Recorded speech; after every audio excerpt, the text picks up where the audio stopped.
Nous continuons toujours notre série sur les fruits spirituels. Aujourd'hui, nous allons parler du deuxième fruit spirituel qui nous est donné dans le livre de Galates 5, 22. Le deuxième fruit spirituel, c'est la joie. L'idée principale de Dieu dans la création de l'homme était qu'il vive dans la plénitude de la joie et profiter de bienfaits et de la qualité de vie que Dieu avait pourvu dans les jardins d'Éden. Mais à cause du péché, l'homme a été séparé de Dieu et le malheur est arrivé. Notre joie n'est plus parfaite. Nous devons savoir que chaque jour que Dieu a créé est une occasion pour nous de vivre dans la joie et la joie de l'Éternel. Il est impossible en tant qu'humain de vraiment vivre la plénitude de la joie. Il est ainsi important de faire une séparation entre la joie humaine, naturelle, et la joie qu'apporte le Saint-Esprit. Nous voyons que la joie naturelle est éphémère, c'est-à-dire qu'elle dure qu'un instant. Nous allons voir dans le livre d'Ecclésiaste, le chapitre 7, le verset 6, la Bible nous dit « Car comme le bruit des épines sous la chaudière, ainsi est le rire des insensés. C'est encore là une vanité. » Ici, le rire, la joie naturelle que nous procure le rire ou le fait de se réjouir naturellement, la Bible nous dit ici, c'est comme les bruits des épines sous une chaudière. C'est-à-dire que la joie que nous procure la vie de tous les jours, la vie selon l'homme, la joie naturelle est éphémère.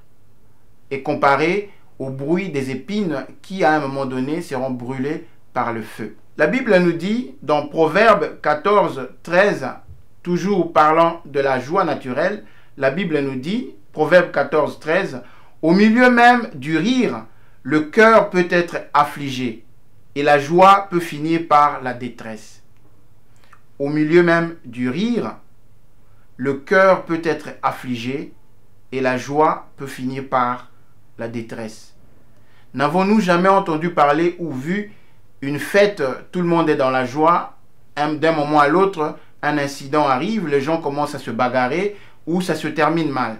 Une fête qui avait commencé dans la joie se termine mal. La joie que nous procure la nature humaine est éphémère. Elle est de courte durée. La vraie joie ne peut venir que de Dieu, qui doit être l'émanation du Saint-Esprit. C'est un don que Dieu nous donne quand nous recevons Christ dans notre vie comme Seigneur et Sauveur. Le Saint-Esprit vient habiter dans notre vie et nous recevons les fruits spirituels. Et la joie véritable commence à se développer dans notre vie à partir de notre cœur. Nous avons encore un autre passage de Ecclésiaste 2 à partir de verset 11. La Bible nous dit que le roi Salomon a essayé de trouver la joie, de trouver le plaisir dans tout ce qu'il pouvait avoir, puisque c'est quelqu'un qui était béni abondamment. Il avait tout à sa portée. Et ici, la Bible nous dit, « Puis j'ai considéré tous les ouvrages que mes mains avaient faits, la peine que j'avais prise à les exécuter, et voici tout est vanité et poursuite du vent. Il n'y a aucun avantage à tirer de ce qu'on a fait sous le soleil. » Ici, nous voyons que le roi Salomon a essayé de jouir abondamment, pleinement des œuvres de ses mains. Il ne s'est privé de rien. Mais à la fin, il a dit que quand bien même qu'il avait toute la joie naturelle humaine que cela pouvait lui donner, il a considéré en disant, en ces termes, tout est vanité et poursuite du vent. Il n'y a aucun avantage à tirer de ce qu'on fait sous le soleil. C'est-à-dire que le plaisir que nous avons à faire toutes sortes de choses ne peut jamais nous procurer la vraie joie. La vraie jouissance est dans la présence de Dieu. Et c'est le Saint-Esprit qui peut nous donner la vraie joie, qui est une joie spirituelle. Alors, comme nous avons vu que la joie naturelle ne peut pas nous donner une entière satisfaction, il y a certainement une joie que nous donne le Saint-Esprit. Et c'est de cette joie que nous allons parler. Nous allons prendre un passage dans Philippiens 4, 4.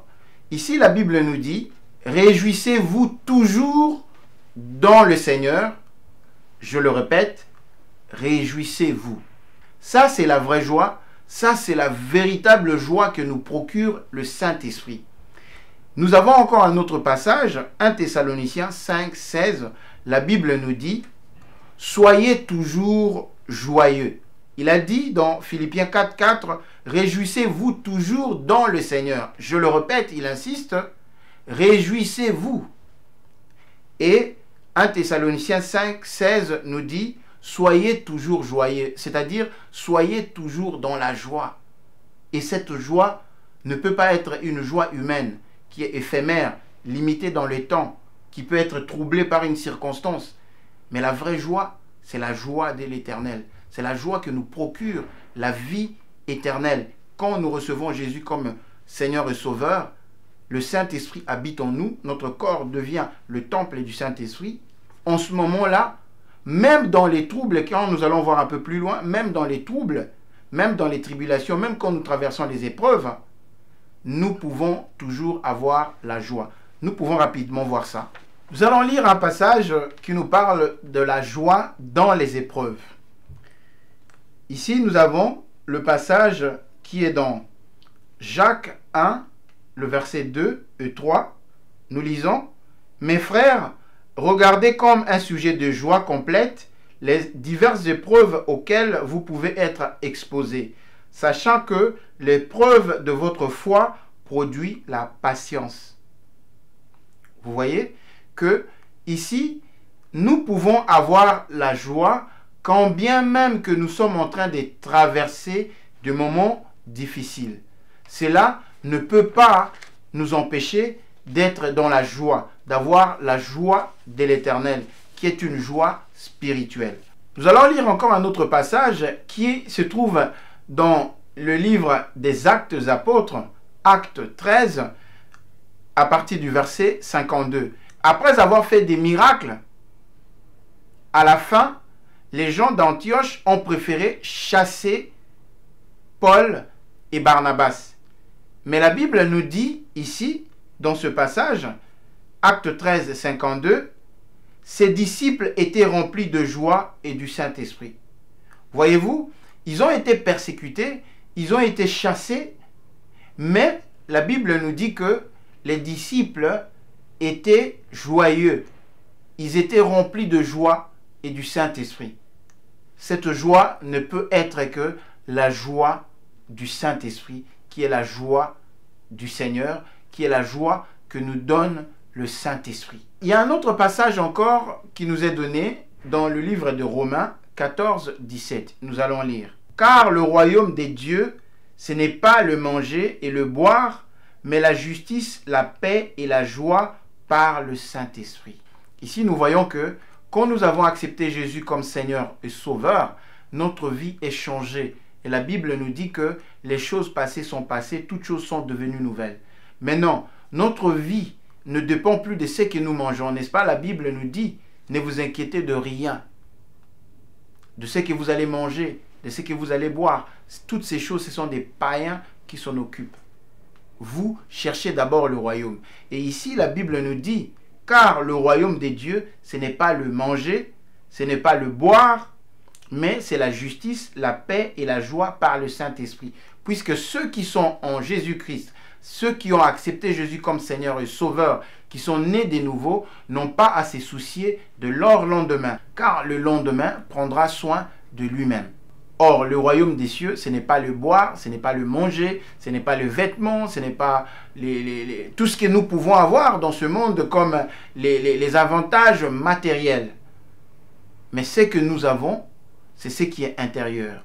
C'est la paix, c'est la justice, c'est la joie par le Saint-Esprit. Et cette joie-là que nous avons par le Saint-Esprit n'est pas humaine, n'est pas de ce monde. Ça ne peut venir que de Dieu.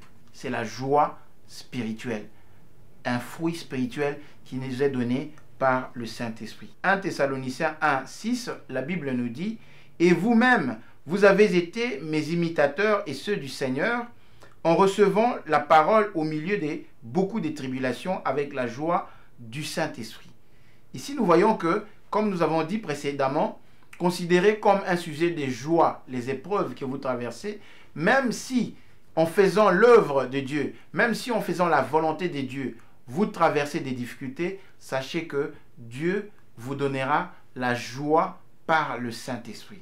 Néhémie 8, 10, il dit, « Ils leur dirent, allez, mangez des viandes grasses et buvez des liqueurs douces. Envoyez des portions à ceux qui n'ont rien de préparé, car ce jour est consacré à notre Seigneur.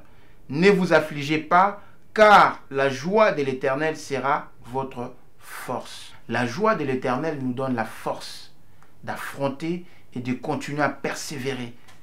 Vous vous souvenez encore de la persévérance, quand nous avons parlé de la persévérance, et quand nous avons parlé aussi d'Abraham qui a espéré contre toute espérance. La joie de l'Éternel sera notre force dans le combat que nous avons à mener. Habakkuk 3, 18 nous dit, je cite, « Toutefois, je veux me réjouir en l'Éternel. Je veux me réjouir dans le Dieu de mon salut. L'Éternel, le Seigneur, est ma force. » Nous avons dit, la joie de l'Éternel est ma force. Il rend mes pieds semblables à ceux de biche. Il me fait marcher sur mes lieux élevés. La joie de l'Éternel est ma force. La joie de l'Éternel nous donne la force. Nous avons aussi la joie de savoir que, en recevant Jésus comme notre Seigneur et Sauveur, nos noms sont écrits dans les cieux. Ici, nous avons Luc 10, 20, 21. La Bible nous dit, « Cependant, ne vous réjouissez pas de ce que les esprits vous sont soumis, mais réjouissez-vous de ce que vos noms sont écrits dans les cieux. » Nous avons vu dans ce passage que nous ne pouvons pas nous réjouir du fait que nous chassons les démons, nous faisons des démonstrations avec la puissance que nous donne le Saint-Esprit, mais nous devons nous réjouir que nos noms sont écrits dans les cieux. La vraie joie intérieure et la vraie joie spirituelle, c'est de savoir que nos noms sont écrits dans les cieux et que nous avons la vie éternelle et qu'un jour, nous le verrons face à face. Aujourd'hui, nous allons parler de la joie qui est le deuxième fruit spirituel et nous allons nous voir très prochainement. À très bientôt.